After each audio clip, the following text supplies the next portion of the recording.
It's been too long. 150 years? Come on. I'm fourth generation now. The recent discoveries of children's remains in unmarked graves near residential schools in Canada have projected renewed concern regarding the overall treatment and forgotten history of Indigenous bands in North America.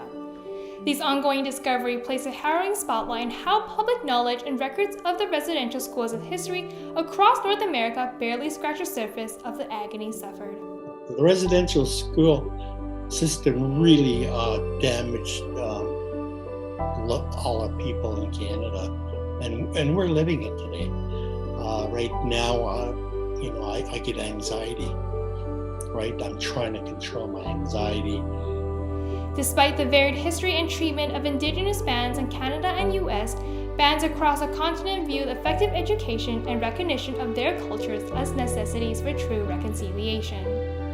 I think there's really two things in the United States that we need to do as a country to honor Native peoples, and to do more than honor Native peoples, but to fulfill the promises and to make sure that tribal nations have the foothold that they deserve. Many have cited the removal of colonizer statue and names, donating to Indigenous organizations, and most of all, education, as a way to become a productive ally and to forward Indigenous rights. I do think that as a teacher, I can say that education needs to shift. We need to start working more within education across Canada. This is not an our school thing. It is a across Canada thing. These ongoing discoveries unravel but only a small sector of the hidden horrors buried by these powerful institutions, begging consideration of larger issues.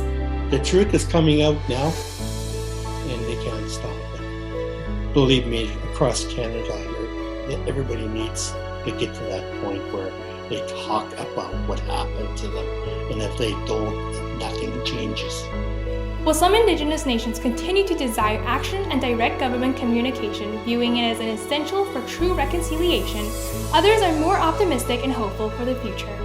But I think overall, to be Native in 2021 means at least we have an opportunity to do some things that our parents and grandparents were not really allowed to do. Canada and the United States have something in common in that foundationally they were nations built upon other nations. There are some differences though, as policies have developed in both countries, but there's a similar theme in both countries, and that is a history of dispossession, removal from tribal lands, the damage that comes along with that. So those are similar, but I do think in 2021, we have some reason to be optimistic about our future.